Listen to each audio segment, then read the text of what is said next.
So now many speakers before who gave their presentations made my job easy. So I am not going into the details of the problems that the poultry sector is facing as of now. So 90% of the problem faced with poultry sector is manure management. Other everything looks lucrative and inviting. So for this manure management, what we have come up with is a technology based on the live insect. So the insect name is black soldier fly. So just before going to the technicals, I just would like to mention about our inception. So this is a part of Sakku Group, India's largest poultry farmers. So have 7.5 million birds and daily production capacity of 5 million eggs. So when we have 7.5 million birds, so we are approximately having 700 tons of manure per day in our farms. So maintaining a small part is difficult task, and maintaining this 700 tons of manure a day is much more difficult task for the daily operations. So 70% of the time our management handles the public relations and the problem faced by this manure smell and the management of houseflies in and around the farms. So to tackle this, what we have started there. So it's what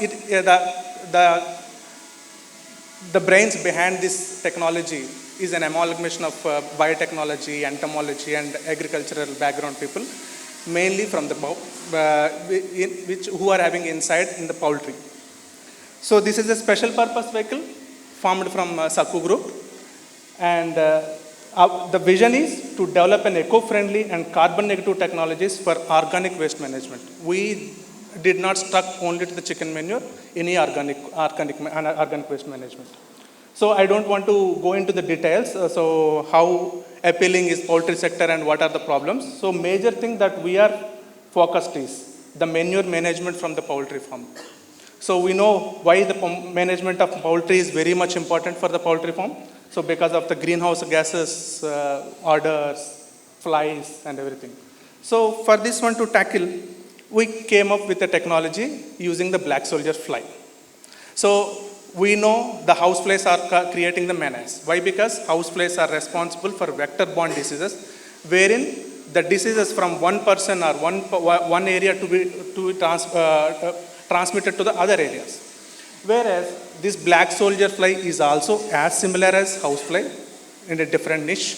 And what it has advantage over the black housefly is the adult, what we call the fly stage, is not attracted to any type of food materials. So it will not go to households, in the sense if some delicious food is being prepared in their kitchen, it won't go and contaminate those dishes, first and foremost. And it does not have any mouth parts, so it cannot be considered as a transmitter of the disease, in the sense vector.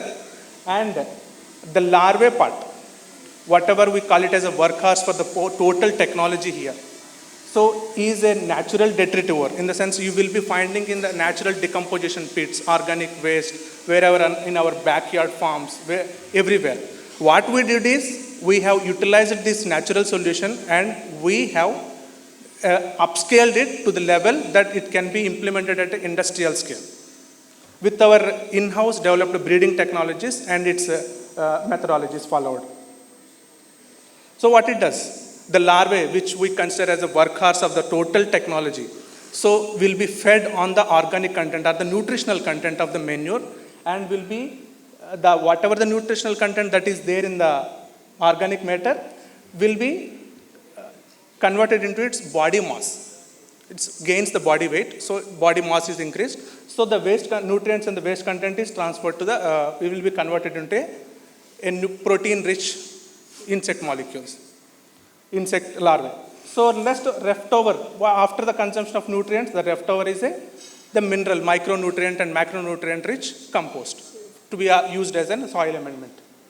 So this technology is a part of circular economy. Why? Because the nutrients that are going into trash or maybe into waste are being again repurposed into again feed molecules, and this is a zero discharge. We are not going to add any water. We are not going to take out any water.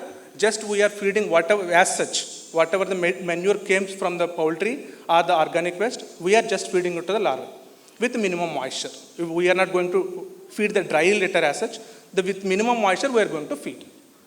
So it's a scalable technology. Why? Because the breeding has been developed to treat any given amount of waste. And while the nutrients are getting consumed by the larvae, there won't be any GHG emissions. Why? Because nutrients are being converted into again body mass. So this technology, not only for the chicken manure, we have applied for different organic waste, ranging from slaughterhouses to the chicken manure to the municipal solid waste, and even to the DDGS plants that are being operated for the ethanol production. So what is our technology? How we are going to implement this technology for the farms? So the breeding technology and the insect production capabilities are with the Holocene, with the centralized hub and spoke model, wherein we will be responsible for the breeding facility and the breeding of the insect as per the requirement. So egg production.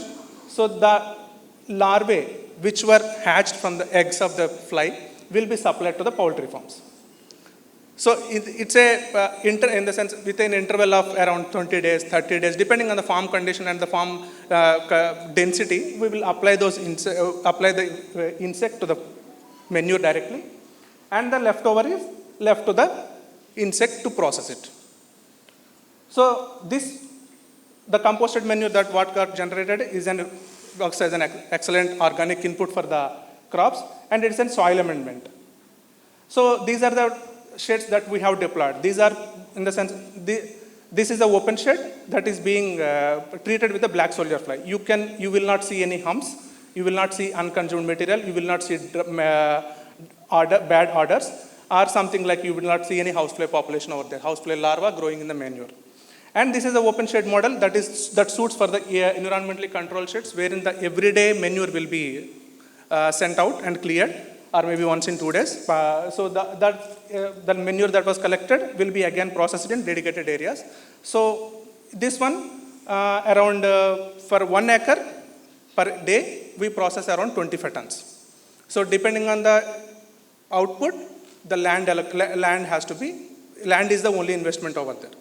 So it's like, right now what we have optimized the condition is for 1 acre per day, 25 tons of manure will be processed.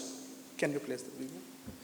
So just to give a glimpse on the technology, how it is being implemented in all our farms to make them odor free and the fly free, I would like to present a small video.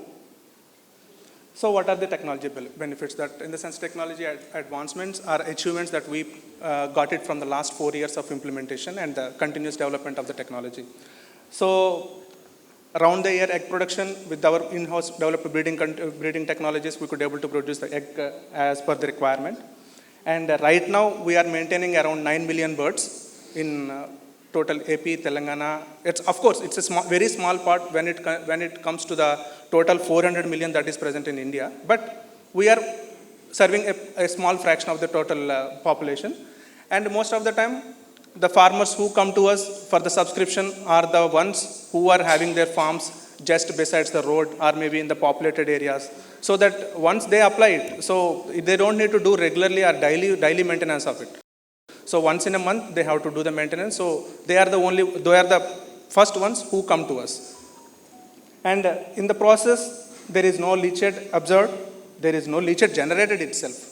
And bacterial bond and contagious diseases were very less. Why? Because the nutrition content that was there left in the organic matter, in the sense that manure is most of the time responsible for housefly production and the bacterial colonization from the air. So they are responsible for bacterial growth in the manure. So once the nutrition content is being completely consumed by this larva, it will not leave any scope for the bacteria or housefly to come and lay their eggs. And the composting process is very rapid. In 10-15 days, you will have the complete composting of the manure and ready to be sprayed onto the fields. And this is the bacterial counts that just to observe it, what we have taken into consideration. So The underneath ones are the ones that we did not spray any larva to those sheds, in the sense we did not apply the technology, and these are the ones that were. And that too, this is a 92 weeks old shed, in the sense almost at the culling stage. So still we did not find any type of bacterial counts in it. And this is a fresh one, 14 weeks. Still we found a lot of bacterial colonization CFUs in this. So when we just wanted to compare, so what are the advantages on comparison to the currently available and implementable technology at scale. Of course, we know degradation and microbial composting, in the sense leaving it for the air or aerotilling, composting, normal air ventilation, will have their own advantages and disadvantages. And the biomethanation or biogas plants, the investments are huge. And this one, with minimum or medium investments, this can be implemented at scale and will have the same result. And right now, our scope is we are tying up with each and every bulk organic generators, so like food processing industries, slaughterhouses, chicken, poultry manures.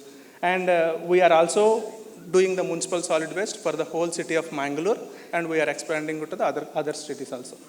Thank you.